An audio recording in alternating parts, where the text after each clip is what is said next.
What's going on, everyone? Jack here from Half Chrome, and today I want to talk about, well, a few different drones. Starting with this one on top, that's the one I'm going to really focus on. This is the Specta Mini, and I want to compare it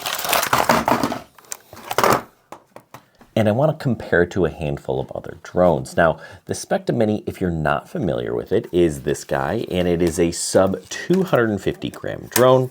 And if it looks familiar, it should. It looks a lot like the DJI Mini 2 or the DJI Mini 4K. Basically, this drone shares the same hardware and software with the DJI Mini 4K. But it has two really important differences, two things that really set this apart. One, it is less expensive, and two, it does not have geofencing. So you're gonna get all of that DJI quality without some of that DJI hassle. Now, this drone is only available in the United States on Amazon, so I thought it'd be appropriate to compare it to a handful of other options that you may be considering if you're buying a drone on Amazon. And I wanna start with this. This is the Holystone HS720. Now, there's a handful of different versions of the Holystone HS720. There's the standard 720, there's the 720G, the 720R, and basically what you kind of need to understand is Holystone doesn't make any of these drones. They buy them. They buy them from MGX or SGRC. They slap their logo on it and they charge you a little bit more. They do provide customer service and they're pretty respectable in terms of drone sellers on Amazon, but the quality coming out of these drones just isn't going to be up to par with something like the Specta Mini. Don't believe me? Well, let's take a look at some of the pictures and video coming out of what I think is their best version, the 720R.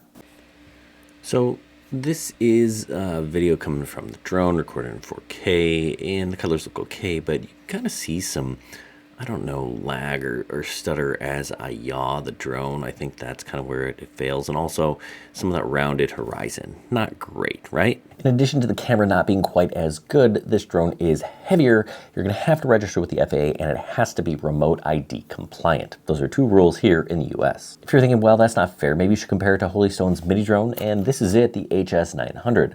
I think this is a more comparable drone to the Specta Mini, but it's still not quite as good. The camera isn't as good, the specs aren't as good, and it's also a little bit more expensive.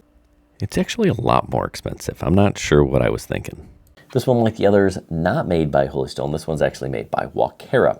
Pretty solid, reputable company, but again, Holystone slapped their name on it and charge you a little bit extra for the convenience of shopping on Amazon. Okay, so what about this guy, the FPV Mini version 3? This one is really good. It's got a whole lot of good features. The camera is better than the other drones I've already mentioned.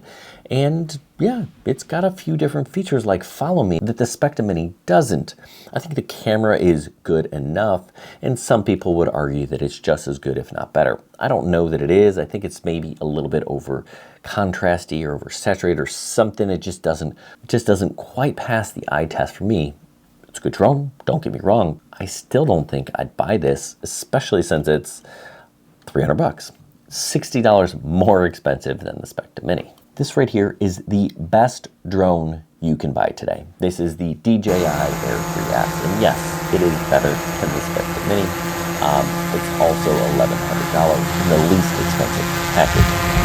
The Mini actually does a pretty good job comparatively in well-lit situations. Let's take a look at some of the video out of this, compare it to the Mini, and then you can really decide. When it comes down to it, I don't think there is a better drone that you can buy for your money than this Specta Mini. At $240, it's a steal. It is DJI quality with a discount and no geofencing. That's a steal. It really is. Got a 31-minute flight time, a 6.2 mile range. It's less than 250 grams, so you don't have to register it and you don't need remote ID. Shoots 4K 30 on a 3-axis gimbal. You have a handful of intelligent flight modes and quick shots, and the bit rate at 100 megabits per second is really pretty good. That kind of speaks to the quality of this drone. I'm gonna throw this up with a comparison chart. Some of the other mini drones, you can just see this thing is the one that you want. On a vacation, and this is the drone that I took because it's so small and I could just throw it in my bag. I took it to the Dominican Republic. I took it to the Rocky Mountains in Colorado. Yes, I took this drone. I have obviously plenty of other options, but I want to make a point that this one is so good and so small and so convenient and also pretty darn impressive. So something you should definitely consider. The biggest drawback to this is, one, you can only get it in the United States and on Amazon, and that's not really a bad thing, but it's not compatible with the DJI things that you think it might be. For example, you cannot use a DJI remote controller. No, it's not made by DJI. It's not sold by DJI, I should say. It's sold by Specta. You have to use Specta-only remotes. Also, the battery, the battery looks like a DJI Mini 2 battery, but it isn't.